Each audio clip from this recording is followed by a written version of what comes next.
(2021년) 어버이 주일, 하나님께서 우리에게 주시는 말씀은 신약성경 98페이지 누가복음 6장 6절로 11절까지의 말씀입니다. 주신 본문을 저와 여러분이 한 절씩 교독해서 읽겠습니다. 또 다른 안식일에 예수께서 회당에 들어가사 가르칠새 거기에 오른손 마른 사람이 있는지라. 서기관과 바리새인들이 예수를 고발할 증거를 찾으려 하여 안식일에 병을 고치시는가 엿보니 예수께서 그들의 생각을 아시고 손 마른 사람에게 이르시되 일어나 한가운데 서라 하시니 그가 일어나 서거늘. 예수께서 그들에게 이르시되 내가 너희에게 묻노니 안식일에 선을 행하는 것과 악을 행하는 것, 생명을 구하는 것과 죽이는 것 어느 것이 옳으냐 하시며 무리를 둘러보시고 그 사람에게 이르시되 내 손을 내밀라 하시니 그가 그리하매 그 손이 회복된지라. 그들은 노기가 가득하여 예수를 어떻게 할까 하고 서로 의논하니라. 아멘. 아멘. 할렐루야. 여기까지 우리를 도우신 하나님, 장래에도 여러분을 인도해 주실 줄 믿습니다. 이 믿음의 고백으로 우리 서로에게 손 내밀어 에베네셀 축복하며 인사합시다. 에베네셀, 에베네셀. 하나님께서 당신을 도우실 것입니다. 당신의 길을 인도해 주실 것입니다. 우리가 갈 길이 밝히 보이지 않을 때도 소망을 잃지 않으면 하나님이 우리를 도와주심 또한 인도하심을 믿기 때문입니다. 에베네셀의 하나님께서 오늘도 바로 나의 하나님 되어주심을 믿으시기 바랍니다. 오늘은 어버이 주일로 우리가 함께 예배 드리고 있습니다. 어버이 주일이라고 해서 우리 예배가 육신의 부모를 높이고 찬양하는 그런 예배가 아닙니다. 예배는 하나님만을 높여드리는 것입니다. 언제나 하나님 한 분만이 예배를 받으시는 대상입니다. 어버이 주일이라고 해서 오늘은 특별히 우리 어버이들을 높이고 찬양합시다, 그런 의미가 아닙니다. 물론 우리가 축복하고 격려하지만은 어버이를 높이고 찬양하는 그런 예배가 아닙니다. 우리 모두는 하나님을 아바 아버지, 아빠 아버지라고 부릅니다. 하나님께서 우리의 아버지가 되시고 우리는 하나님의 자녀라고 합니다. 그렇기 때문에 매주일 아버지의 사랑을 노래하고 아버지를 높이고 찬양하는 이 시간이 바로 어버이 주일입니다. 매 주일이 어버이 주일과도 같습니다. 우리 하나님께는. 여러분 가보셔서 아시겠지만 우리 장로님 운영하시는 식당에 가보면 중간에 크리스마스 트리가 있습니다. 왜 저걸 365일 놔둘까 했더니, 목사님, 우리 가게 이곳은 365일 성탄절 크리스마스입니다. 주님이 날마다 오십니다. 너무나도 좋은 의미라고 생각했습니다. 그렇습니다. 그리스도인들은 날마다 성탄의 기쁨이 있어야 되고 날마다 부활의 기쁨이 있어야 되고, 그리고 매주 아버지의 집으로 나올 때마다 오늘이 어버이 주일이구나, 아바 아버지 되신 주님을 노래하는 날이구나 라는 것을 기억해야 합니다. 어버이날이나 마더스데이, 파더스데이에 우리는 부모님의 사랑에 감사를 고백하고 편지를 쓰고 또한 나도 당신을 사랑합니다 라고 고백을 합니다. 오늘 우리 예배가 아바 아버지 되신 그 주님의 사랑에 깊은 감사를 고백하고 아바 아버지 나도 당신을 사랑합니다 라고 뜨겁게 고백할 수 있는 그런 영적 어버이 주일이 될 수 있기를 축복합니다. 하나님께서 우리의 영적 아버지가 되시지만 또한 육신의 부모님도 우리에게 주셨습니다. 그 누구도 부모 없이 스스로 이 땅에 태어난 사람은 없습니다. 이것이 바로 하나님의 창조 질서입니다. 하나님이 그렇게 부모를 통해서 태어나도록 창조의 질서를 그렇게 세우셨습니다. 그리고 지금까지 이어지고 있습니다. 이 질서를 깨트리고 윤리를 깨트리는 것을 한국말로는 폐륜이라고 얘기를 합니다. 한국 사람들에게는 효라는 이 사상, 이 가치가 오랫동안 가장 중요한 가치로 여겨졌습니다. 한국의 옛날, 고려시대, 조선시대 이런 옛날 왕조시대를 보게 되면은 충효, 나라에 충성을 다하고 부모에게 효도를 다하는 것이 삶의 가장 큰 가치라고 할 만큼 이 효는 너무나도 중요한 가치로 여겨졌습니다. 한국 교회 역사의 공식적인 기록을 보면 1885년에 처음으로 선교사가 한국에 들어오게 됩니다. 물론 그 전에도 비공식적으로 들어온 사람들이 있었을 겁니다.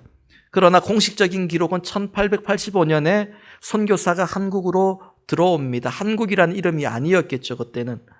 그 후로 많은 핍박을 받게 되고 선교사들의 순교의 피가 그 땅에 뿌려지면서 그 피 아래 복음의 씨가 심기어서 그 씨앗이 자라고 한국 교회의 놀라운 부흥이 이루어졌습니다.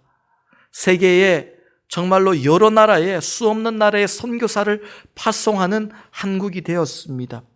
그런데 처음 선교사들이 들어와 복음을 전할 때 전혀 예수를 몰랐던 이 조선 사람들은 예수님을 서양 귀신이라고 그렇게 생각을 했습니다.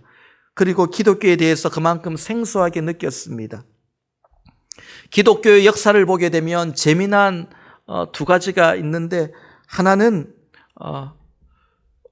주님의 피와 살을 먹고 마신다는 성찬식, 이 성찬식이 잘못 소문이 와전되어서 교회 가면 사람을 잡아서 사람의 살을 먹고 피를 마신다. 그래서 그 교회 예배 현장을 급습하여 들어닥치기도 하고 끌고 가기도 하고, 그렇게 교회 가면은 사람의 살과 피를 마신다더라. 이런 소문이 도는 해프닝도 있었다고 합니다. 특히 이 예수쟁이들은 조상과 부모에게 제사를 지내지 않는 불효자 중에 불효자라는 비난에 오랫동안 시달렸습니다. 아직까지도 교회를 나가는 이 기독교인들은 제사를 지내지 않는 것으로 인해서 불효한다라고 생각하는 그런 한국 사람들이 굉장히 많습니다. 처음에 이 제사를 지내지 않는 문제 때문에 기독교가 처음 한국에 들어왔을 때 많은 어려움이 있었고, 정서적으로 용납이 되지 않아서 사람들이 이 전도에 응하지를 않았습니다. 교회에 나가지를 않았습니다.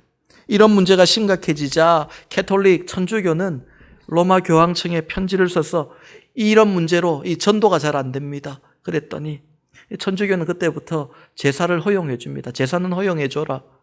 그러나 기독교는 끝까지, 개신교는 제사를 허용하지 않습니다.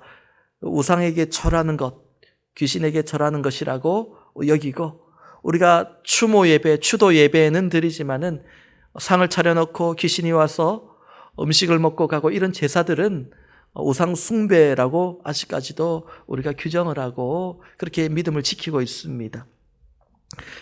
그래서 지금까지 기독교가 이 효에 대해서 굉장히 가볍게 여긴다는 오해를 많이 받습니다. 그러나 그것은 성경을 잘못 이해한 말 그대로 오해입니다. 하나님이 주신 10계명을 보게 되면 1계명부터 4계명까지는 하나님과 나와의 관계, 주 너의 하나님을 사랑하라 라는 계명입니다. 그리고 5계명부터 10계명까지는 인간 사이의 계명, 형제와 이웃을 사랑하고 서로 사랑하는 그런 인간 사이의 계명을 담고 있습니다. 사람과의 관계에 대한 계명 중에서 가장 첫 번째 계명인 5계명이 무엇입니까? 바로 내 부모를 공경하라 라는 계명입니다. 가장 먼저 이 계명이 나옵니다. 그리하면 내 하나님 여호와가 내게 준 땅에서 내 생명이 길리라. 하나님은 그 무엇보다도 부모를 공경하는 일을 우리가 반드시 지켜야 할 중요한 계명이다라고 성경에서 아주 오래 전부터 하나님의 백성에게 주셨던 말씀입니다. 자신의 부모를 공경할 때 하나님이 주신 땅에서 생명의 복을 누리게 된다라고 약속까지 하십니다. 오늘 우리가 어버이 주일을 통해서 깨달아야 할 것은 두 가지입니다. 하나는 하나님 우리 아버지의 마음을 깨닫는 것. 부모로서 저도 부모가 되고 자식을 낳고 자식을 케어하고 양육하다 보니까 하나님의 마음을 그 가운데 그 관계에서 깨닫게 되는 것이 굉장히 많았습니다. 우리가 부모로 살아가면서 하나님의 마음은 내 마음보다 더 크시겠구나. 내가 자녀를 사랑하는 것보다 하나님이 나를 사랑하시는 것이 더 크시겠구나. 이 마음을 깨닫게 되는 것. 하나님이 나를 얼마나 사랑하시는지 이 마음을 깨닫게 되는 것입니다. 우리는 하나님을 통해서 사랑이 무엇인지를 알게 됩니다. 지난 시간에도 요한 1서 말씀을 통해서 우리는 하나님을 통해 사랑을 알게 되었다라고 우리가 말씀을 보았습니다. 우리가 생각하는 사랑과 하나님의 사랑은 다릅니다. 하나님을 통해 대해 알게 된 사랑은요, 두 가지입니다. 하나는 자녀를 내 몸과 같이 내 생명을 버리면서까지 더 사랑하는 것, 이 사랑이었고, 또 하나는 존중의 사랑입니다. 하나님께서 우리를 사랑하신다는 것은 연약하고 죄 많은 자격 없는 우리를 존중해 주신 겁니다. 인격적으로 존중해 주셨고 우리를 그렇게 세워주셨습니다. 누군가를 사랑한다면서 그 사람을 향한 존중이 빠져버린다면 그것은 사랑이 아닙니다. 그런 일방적으로 내가 베푸는 사랑, 그것은 사랑이 아닙니다. 상대를 존중할 줄 알아야지 이것이 진정한 사랑이 됩니다. 하나님이 우리를 존중해 주십니다. 인격적으로 대해 주십니다. 그리고 우리는 누군가를 사랑한다고 할 때 그 사람을 존중하고 인격적으로 대해야 됩니다. 또 하나는 오늘 본문을 통해 오늘의 이 예배를 통해서 하나님께서 이 땅의 부모로 살아가는 여러분의 마음을 위로하시고 아시고 셈을 주시기를 원하심을 우리가 깨닫는 겁니다. 어버이 주일은 이 두 가지입니다. 아버지 되신 주님의 사랑을 깨닫는 것과 또한 이 땅의 부모로 살아가는 우리의 마음을 누구보다도 아버지 되시는 하나님이 잘 알고 계신다. 그 하나님께 우리의 아픔과 연약함을 고백하며 하나님의 만지심을 경험하는 것. 이것이 바로 어버이 주일에 우리가 두 가지 깨달아야 될 귀한 말씀입니다. 우리 모두가 하나님의 은혜를 사모하는 마음으로 예배 가운데 이렇게 주님께 나갈 수 있기를 바랍니다. 오늘 본문은 안식일 논쟁 두 번째 사건을 다루고 있습니다. 안식일 논쟁이라는 것은 유대 서기관과 바리새인들이 예수님께서 안식일에 예배가 아닌 다른 일을 하나 안 하나를 유심히 관찰했다가 그 현장을 잡아서 율법에 어긋나는 일을 했다라고 비방하고 공격하고 그래서 결국은 예수님을 고소하고 종교재판에 회부해서 예수님을 죽이려 하는 그런 논쟁입니다. 여러분, 서기관들은 시대에 따라서 구약 때부터 신약 때에 이르기까지 그 역할이 조금씩 달랐는데 많은 부분들은 성경을 필사하고 또 그 당시는 성경이 없었지 않습니까? 그래서 두루마리에 성경을 옮겨 쓰고 그러면서 율법을 가르치기도 하고 율법을 해석하기도 하고 그러니까 율법 박사들입니다. 서기관들은. 얼마나 성경 필사를 많이 했고 얼마나 많이 읽었고 얼마나 많이 가르쳤는지 모릅니다. 율법 박사들이에요. 바리새인들은 율법대로 안 살면 죽는 사람들이에요. 이런 두 부류의 사람이 예수님을 공격하고 예수님과 함께 안식일 논쟁을 하게 됩니다. 지금 안식일에 예배가 아닌 특히 다른 일, 병자를 고치는 일을 하는지 안 하는지를 보려고 감시하기 위해 회당 안에 바리새인과 서기관들이 들어와 앉아 있습니다. 예배 드리러 온 거 아닙니다. 누군가의 잘못을 지적하고 비판하고 죽이려고 들어와서 앉아 있습니다. 여러분, 바리새인의 법에는 안식일에는 그날 곧 당장 죽을 병을 앓는 사람이 아니면 절대로 고쳐서는 안 됩니다. 안식일이 지나고 나서 고쳐줘야 됩니다. 그날 죽을 사람만 고치는 겁니다. 그런데 예수님은 안식일에 병자를 많이 고치시거든요. 우리가 잘 알고 있는 38년 된 베데스다 연못가의 환자도 안식일에 고치셨어요. 안식일에 많은 병자를 고치시는데, 그러니까 그 사실을 알고 트랩을 나와서 이제 함정을 놓고 기다리는 겁니다. 여러분, 예수님께서 회당 안에 들어가시기 전에 이런 음모가 회당 안에 만들어져 있고 준비되어 있고 세팅되어 있음을 아셨을까요? 모르셨을까요? 오늘 본문 말씀을 보면 그들의 속셈 마음까지도 다 꿰뚫고 계셨어요. 예수님께서 알고 계셨습니다. 그러면 그날 피하시든지 다른 곳에 가서 가르치셔도 되는데 굳이 회당으로 들어가십니다. 예수님께서. 안 들어가시면 이런 안식일 논쟁에 휘말리지 않습니다. 그런데 예수님은 아시면서도 예배당 안으로 들어가십니다. 회당 안으로 들어가셔서 말씀을 가르치셨고 보란 듯이 손 마른 자를 고치셨습니다. 여러분, 어떻게 보면 참 어리석어 보일지도 모릅니다. 지혜롭지 않게 보일지도 몰라요. 무모하게 보일지도 모릅니다. 그러나 예수님은 그런 어려움이 있고 그런 위기를 당하게 될지라도 그럼에도 안식일에 예배 드리는 것을 포기치 않으셨습니다.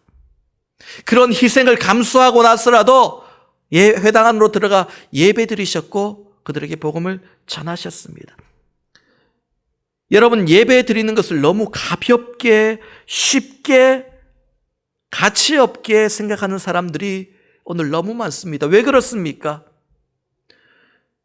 어차피 오늘 못 드리면 다음 주에 또 드리면 되고, 주일마다 못 드리면 인터넷으로 주중에 드리면 되니까, 그래서 주일날 시간을 맞추어 예배 드리는 것을 그렇게 가볍게 여기고 다음에 하지, 시간 날 때 하지, 몇 주 쉬지, 이렇게 생각하는 사람들이 너무나도 많습니다. 내가 원하면 마음 먹으면 언제든지 드릴 수 있는 것이 예배라고 생각합니다.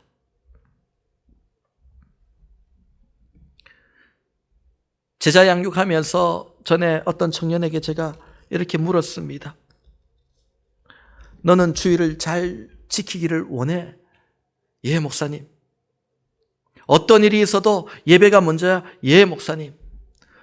너 오늘 예배 안 나오고 다른 곳에서 100불 준다 그러면은, 다른 데 가면 100불 벌 수 있다 그러면은 거기 가겠니? 예배 나오겠니? 당연히 예배 나오죠. 100불 때문에. 제가 또 그랬습니다. 그러면 1000불 준다면? 그랬더니 그래도 교회 나가야죠. 그러더라고요. 제가 어떻게 했을까요? 거기서 끝냈을까요? 10,000불 벌 수 있는 데가 있다면, 주일 하루만 안 나오면 10,000불을 벌 수 있는 곳이 있다면, 그랬더니 얘는 목사님 왜 그러십니까? 자꾸 그러시더라고요. 여러분, 때로는 우리가 예배 드리기 위해서 그 10,000불 이상의 가치를 내려놓고 포기하고 대가를 치르고 예배 자리에 나와야 할 때도 있습니다. 그러면 여러분은 10,000불을 손해보는 것이 아니라 10,000불 이상의 예배를 드림으로 10,000불 이상의 하나님의 복을 예약받게 되는 것입니다. 우리가 드리는 예배의 가치는 우리가 어떻게 예배 자리에 나오느냐에 따라 달라서 1불짜리가 될 수도 있고 100불짜리가 될 수도 있고 10,000불짜리가 될 수도 있는 겁니다. 우리가 어떤 마음을 가지고 나오느냐에 따라서 그 예배의 가치가 다 달라집니다. 오늘 이 시간 예배의 자리에, 또 각 가정마다 예배의 자리에 여러분 앉아 예배드리지만 어떤 마음으로 무엇을 포기하고 내려놓고 주님 앞에 나오느냐에 따라서 그 예배의 가치는 너무나 또 달라진다라는 겁니다. 예수님은 어려움을 당할 줄 아시면서도 회당으로 들어가셨습니다. 그리고 예배를 가장 먼저 중요한 우선순위로 보여주셨습니다. 여러분, 진정한 예배를 드리기 위해 어떠한 희생도 필요 없고 어떠한 대가도 치르지 않는다면 여러분, 그것은 하나님이 기뻐하시는, 하나님이 가장 기뻐 받으시는 예배가 될 수 없습니다. 시간이 될 수도 있고 물질이 될 수도 있고 에너지가 될 수도 있고 내 즐거움과 욕심이 될 수도 있습니다. 그런 것들을 다 내려놓고 예배만큼은 모든 것보다 가장 먼저라고 생각하고 예배의 자리로 나올 때에 하나님은 그 예배가 10,000불짜리가 아닌 1,000,000불짜리가 아닌 세상에 그 무엇과도 바꿀 수 없는 가장 큰 축복과 은혜가 있는 자리로 만들어 주실 겁니다. 여러분, 어떠한 경우에도 예배를 포기하지 마십시오. 삶의 어려움이 찾아온다고, 불편함이 있다고 예배를 포기하지 마십시오. 예배를 가볍게 여기면 그리스도인이라 말할 수가 없습니다. 서기관과 바리새인들이 안식일에 회당 안에 있었지만 예수님은 회당 안으로 들어가 복음을 가르칩니다. 그러던 중에 많은 사람들이 모여 있는데 그 중에 오른손이 말라버린 한 사람을 보셨습니다. 손이 말랐다라는 것은 손에 살이 없다 이런 뜻이 아니에요. 날씬하다는 뜻이 아니고, 말랐다는 것은 손의 신경 감각이 죽어버리고 마치 꺾여서 말라버린 나뭇가지처럼 생명력이 없이 점점 오그라드는 그런 상태, 죽어있는 상태를 의미합니다. 그러니까 말라버린 손으로는 일상적인 생활, 일은 물론이거든요, 일상적인 가벼운 일도 할 수 없습니다. 오늘 본문의 손마른이라는 단어를 성경 원어로 보니까 이것은 태어날 때부터 선천적으로 손이 말랐던 것이 아니라 살면서 어떤 계기를 통해서 갑자기 손에 충격이 오고 데미지가 와서 상해서 손이 말라버린 상태를 의미합니다. 그렇게 말랐다라는 의미입니다. 그렇다면 이 사람은 어쩌다가 그의 오른손이 이렇게 마르게 되었을까요? 오늘 성경 본문에는 짧게 나와 있지만은 오늘 본문의 이야기가 성경 66권 안에는 들어오지 못했지만은 그 외에 여러 가지 자료들, 외경이나 위경으로 분류된 여러 가지 자료들에 이 이야기가 나옵니다. 마태복음의 아람어 버전인 나사렛 복음서, 또 외경으로 분류되는 히브리 복음서에도 이 이야기와 똑같은 스토리가 기록되어 있습니다. 물론 이게 외경이나 위경을 볼 때는 우리가 좀 조심해서 잘 참고해야 되는데요.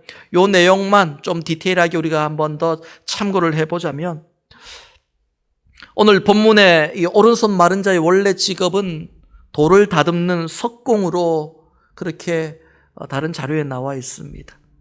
석공 아시죠? 돌을, 요즘은 그런 사람들이 많이 없는데 조각가들은 그렇게 하지만 예전에는 돌을 다듬어서 파는 사람들이 한국에도 많이 있었고 미국에도 있었을 겁니다. 한 손에는 이 돌을 부수기 위한 새로 된 큰 못, 정을 들고 있고 한 손에는 망치를 듭니다. 그리고 이 돌을 망치로 내리쳐서 돌을 다듬습니다. 망치질을 할 때마다 이 양손에 굉장한 충격이 전해집니다. 살과 뼈가 뒤틀리는 듯이 움직입니다. 흔들립니다. 충격이 오고 전기가 오듯이 찌릿찌릿한 울림. 이것을 10년, 20년, 30년 한번 해보십시오. 어떻게 될 것 같습니까? 이 사람은 수없이 많은 날들을 이렇게 돌을 다듬으면서 돈을 벌고 생계율을 유지하고 가정이 있었다면 가정을 돌보며 살았던 사람입니다. 정말 열심히 살았습니다. 그런데 시간이 지날수록 쉬지 못하고 일하는 그 손이 점점 충격이 쌓여서 결국 손에 마비가 왔습니다. 그리고 감각이 사라졌습니다. 그리고 손 마른 자가 되어버렸습니다.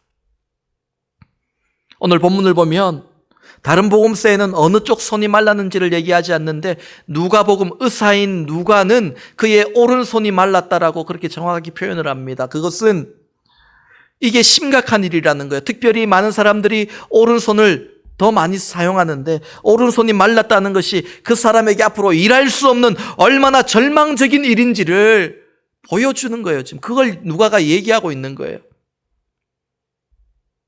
성경 외의 자료들을 보면 그렇게 망가진 손으로 더 이상 망치질을 할 수 없게 되자 이 사람이 사람들에게 구걸을 하게 됩니다. 사람들에게 하루 벌어서 하루 먹고 사는 그런 구걸을 하면서 하루하루 그렇게 버티고 견디고 비참하게 살았다라는 기록도 있습니다. 오늘 본문의 손 마른 자의 모습을 보면서 이 시대를 살아가는 많은 부모의 모습들을 또한 보게 됩니다. 이민 와서 가정을 돌보고 지키기 위해 지금까지 고통스러운 망치질을 하는 그런 삶이 바로 부모의 삶이었습니다.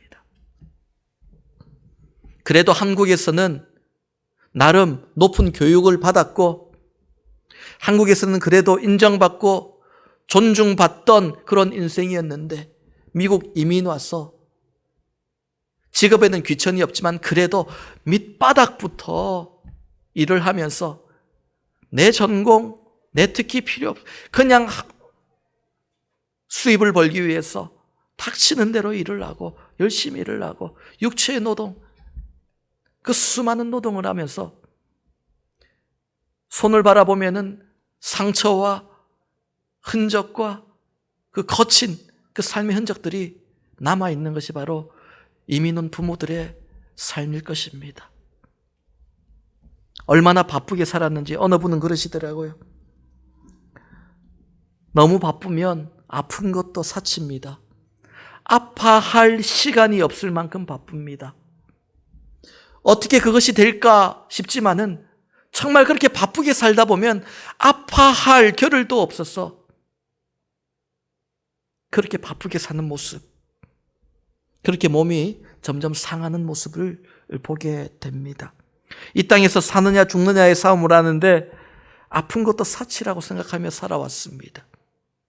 계속해서 자신의 몸이 망가지는 것을 알면서도 이를 멈출 수 없었던 이 손 마른 자의 모습, 아마 오늘 이민자로 살아가는 많은 부모들의 모습이 아닐까 생각합니다.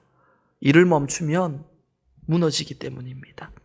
자식을 위해, 가정을 위해 일터에서 손끝으로 밀려오는 통증을 참고 또 참고 견디다가 손이 아프면은 손목에 아대를 하고 밴드를 하고 조아매고 붕대를 조아매면서까지 계속해서 일을 해야 되는 그런 삶. 그래서 이제는 손이 망가지고 자식을 위해 마음은 가득하지만 더 이상 해줄 것이 없는 그런 상태가 돼요. 그런 상태에서도 자신을 돌보는 것이 아니라 가정과 자녀를 바라보며 마음의 자책감을 느끼며 괴로워하는 것이 부모의 마음 아닙니까? 그렇게 외롭고 답답한 마음에 회당에 나와 앉아있는 이 오른손 마른 사람을 보십시오.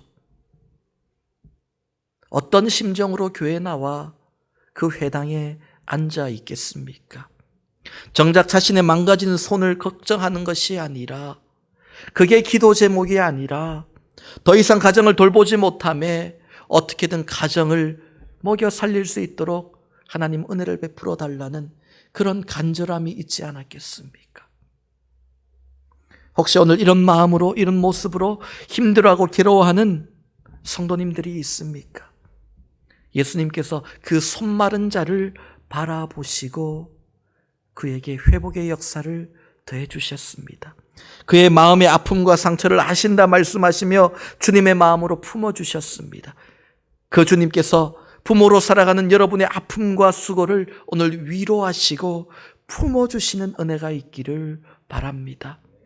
예수님께서 그 손 마른 자를 어떻게 회복시켜 주십니까? 오늘 본문 8절 말씀 우리 함께 읽습니다. 본문 8절을 함께 읽습니다. 시작. 예수께서 그들의 생각을 하시고 손 마른 사람에게 이르시되 일어나 한가운데 서라 하시니 그가 일어나 서거늘. 아멘. 주님께서 그 손 마른 자의 마음에 있는 열등감, 수치, 부끄러움을 거두어 가시고 그의 인생이 부끄럽지 않도록 명예롭도록 회복시켜 주십니다. 예수님께서 복음을 가르치시다가 오른손 마른 사람을 바라보시면서 어떻게 명령하십니까? 일어나 사람들 한가운데로 나와 서라고 얘기하십니다. 그 자리에서 일어나가 아니라 일어나 사람들 가운데로 나와 모든 사람이 너를 볼 수 있도록 서라고 말씀하십니다. 그리고 그는 용기를 내어 사람들 앞에 당당히 섰습니다. 다른 역사 자료들을 보면 이 오른손 마른 사람은 그렇게 구걸하며 하루하루 남의 도움을 받으며 사는 모습이 너무나도 수치스럽고 부끄러워 괴로웠다라는 그런 내용들이 있습니다. 무엇이 수치스러울까요? 흉측하게 말라버린 자기의 손이 수치스럽고 그렇게 아무것도 할 수 없는 무능력한 자신이 부끄럽고 수치스럽습니다. 그런데 그전에는 어땠습니까? 얼마나 당당한 가장의 모습이었겠습니까? 망치를 들고 돌을 깎으며 가족들을 먹여 살릴 때 얼마나 당당한 모습이었겠습니까? 그런데 그가 몸이 망가지고 나서 부끄러워하며 고개를 제대로 들지 못하며 삽니다. 그런데 예수님께서 말씀하십니다. 사람들 한가운데 일어나 당당히 서라라고 말씀하십니다. 너의 그 상한 손, 마른 손을 너의 인생, 지금까지 달려온 너의 길들을 부끄러워하지 말고 오히려 자랑하고 그렇게 사람들 앞에 당당히 서라고 말씀하십니다. 그의 마음을 만지시고 고치시는, 주님께서 인정해 주시는 삶이었다, 그렇게 말씀하시는 겁니다. 주님의 선택을 받았다는 것만으로 그의 이미지가 회복됩니다. 많은 사람들 중에 저 구걸하던 사람이 그런 인식이 있었지만은 주님이 세워주시고 그를 특별히 여겨주심으로 그는 존귀한 사람이 되었습니다. 주님의 존중이 여김을 경험하게 된 겁니다. 이게 사랑이라고 말씀드렸어요. 여러분, 주님의 말씀대로 우리가 달려온 이 인생의 흔적들을 전혀 부끄러워할 필요가 없습니다. 물론 나보다 더 능력 있는 부모들 많습니다. 그럼에도 불구하고 우리는 자녀들 앞에서 또한 이 세상 앞에서 부끄러워할 필요가 없습니다. 우리는 최선을 다해서 하나님이 주신 가정을 지켜왔고 그렇게 하나님께 의뢰하며 하나님을 붙들고 달려왔습니다. 지금까지 열심히 살아온 손. 우리 옆 사람에게 이렇게 얘기해 볼까요? 당신의 손이 아름답습니다. 시작. 당신의 손은 아름답습니다. 당신의 손은 정말 아름답습니다. 아마 여러분들 손을 보면은 칼자국이 난 분도 계시고 또 일을 하다가 상처가 생긴 흉터가 있는 분도 계시고 오늘 예배드리지만은 이 손가락을 움직일 때 통증이 있는 분도 계시고 많은 고통의 흔적들이 이 손에 담겨 있지만은 이게 바로 부끄러운 손이 아니라 하나님 앞에서 자랑스러운 손, 당당해져야 될 손이라는 겁니다. 이 땅의 부모로 살아가는 여러분 축복합니다. 여러분의 연약함과 삶의 흔적들, 나이가 들어가면서 날로 연약해지는 육신과 마음, 부끄러워하지 마십시오. 그 모든 것들이 여러분의 가정을 세웠고 자녀를 세웠고 또한 이 땅의 믿음의 세대, 믿음의 가문을 세워왔습니다. 오늘 본문 10절 말씀 우리 마지막으로 한 번 더 읽습니다. 10절입니다. 시작. 무리를 둘러보시고 그 사람에게 이르시되 내 손을 내밀라 하시니 그가 그리하매 그 손이 회복된지라. 예수님께서는 그의 마음만 회복시키신 것이 아니라 또한 그의 손도 고쳐주십니다. 예수님께서 손 마른 자를 사람들 가운데 이렇게 세우시더니 그 사람에게 너의 손을 주님을 향해 내밀라, 나를 향해 너의 손을 내밀라 말씀하십니다. 오늘 본문을 보면 너의 상한 손, 너의 오른손, 그 손을 내밀라 그렇게 말씀하지 않습니다. 그냥 내 손을 내밀라. 손 두 개잖아요. 어느 손을 내밀지는 그 사람의 몫이에요. 선택이에요. 물론 예수님께서 말씀하시는 너는 그의 연약한 손을 내밀라는 말씀입니다. 그런데 예수님은 표현하기를 너의 손을 내밀라 말씀하셨어요. 어떤 손을 내미는지는 이 손 마른 자의 선택입니다. 두 손 중에 멀쩡한 손을 내밀면서 자신의 건재함을 그렇게 포장할 수도 있었지만은, 만약에 그렇게 한다면 사람들의 관심과 집중을 덜 받게 되고 수치를 당하는 일도 덜 했을 겁니다. 그러나 그는 망설임 없이 말라버린 흉한 오른손을 주님 앞에 내밀었습니다. 사랑하는 여러분, 오늘도 주님은 우리의 연약한 손을 내밀라고 하시는데 우리는 자꾸 주님 앞에 멀쩡한 손을 내밀려고 하지 않습니까? 하나님께서 너의 있는 모습 그대로, 연약한 모습 그대로 나와 너의 손을 내밀라 내가 그 손 잡아주리라 말씀하시는데, 우리는 자꾸 주님 앞에 나와서 이 연약한 손은 주님 내가 알아서 해결하겠습니다, 멀쩡한 손을 내밉니다. 하나님 축복이나 주십시오. 그렇게 기도하지는 않습니까? 아픈 손, 병든 손은 괜찮다고, 내가 해결할 수 있다고 그렇게 자만하지는 않습니까? 주님 앞에 우리의 연약함이 드러나고 고백되어질 때 이 치유가 나타나는 겁니다. 주님 앞에 마른 손을 내미십시오. 그 손을 주님이 잡아주십니다. 손 마른 자는 주님의 말씀에 순종합니다. 그가 그리하여 그 손이 회복된지라. 그리하여 무엇입니까? 주님의 마음을 알고 그의 연약한 손을 내밀을 때 그 손이 회복되었다라는 겁니다. 그 손이 회복되었다는 것은 어떤 의미입니까? 다시 일할 수 있게 되었다라는 겁니다. 삶의 축복으로 이어지는 겁니다. 그 가정이 회복되고 육신이 회복되는 겁니다. 여러분, 오늘 우리 안에 연약함과 아픔이 있습니까? 주님 앞에 나아가 우리의 마른 손을 내밀어야 됩니다. 회당 안에서 주님을 바라만 보는 것이 아니라 중앙에 일어서서 나와 주님 앞에 서서 마른 손을 말씀에 순종하여 내밀 때에 하나님께서 우리의 마음도, 우리의 육신도, 우리의 삶도 회복해 하실 줄 믿으시기 바랍니다. 오늘 말씀을 맺습니다. 정리합니다. 이 땅에서 부모라는 이름으로 살아가는 여러분, 하나님께서 여러분 마음 제일 잘 아십니다. 부모 마음은 부모가 잘 아는데 그 중에서도 우리의 아버지 되신 하나님이 가장 잘 아십니다. 마음에 힘듦이 있고 어려움이 있을 때 아버지 앞에 나오십시오. 아버지께 기도하십시오. 그리고 아버지의 마음을 우리가 알아가기를 원합니다.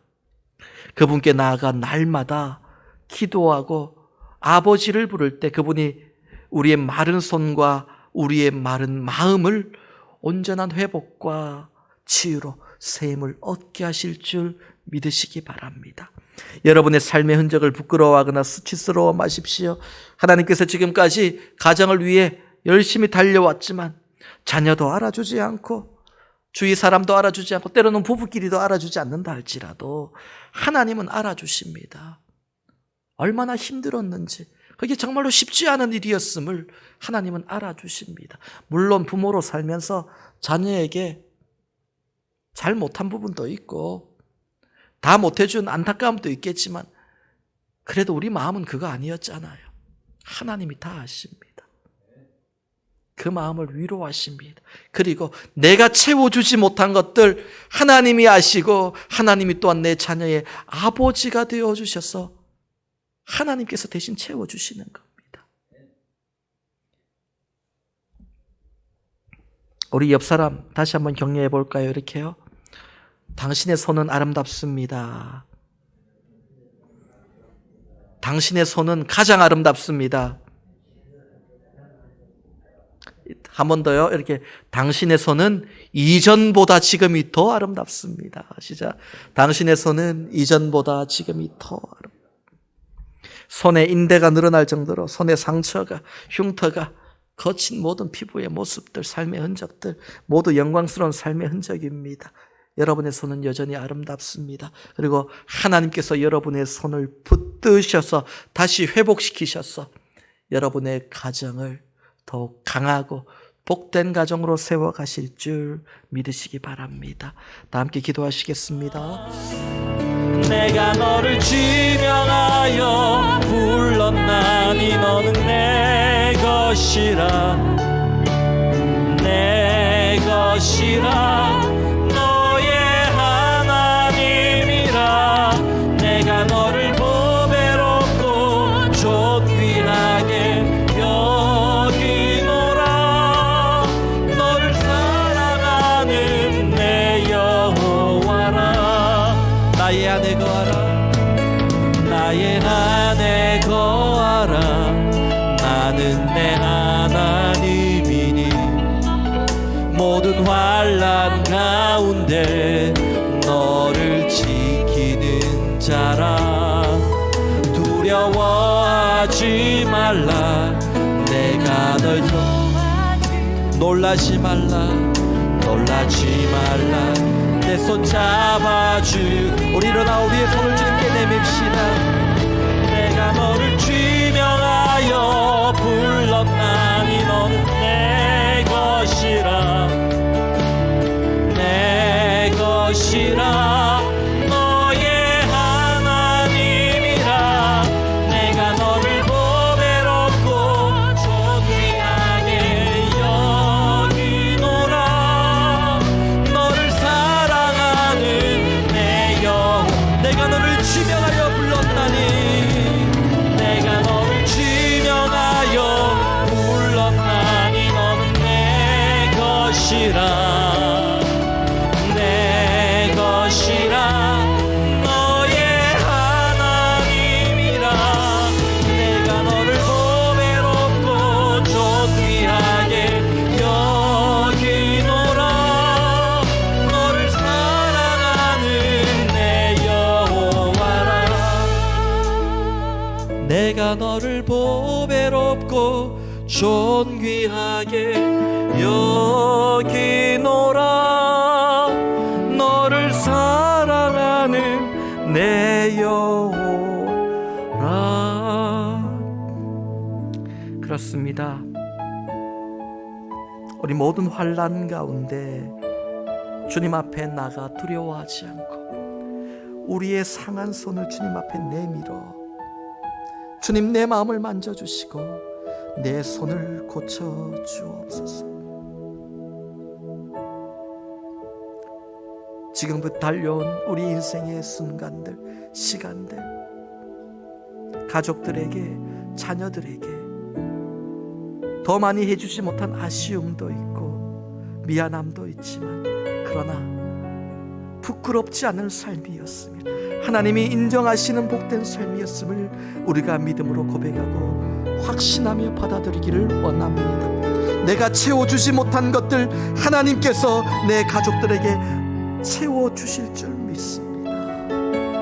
하나님, 사랑하는 주님의 자녀들, 그들의 마음을 만지시고 그들의 마른 손을 고쳐주시는 회복을 허락하여 주옵소서. 함께 주님의 회복을 간절히 원하며 일어나 우리의 손을 내밀며 주님의 회복을 구하며 합심으로 기도하며 나아갑시다.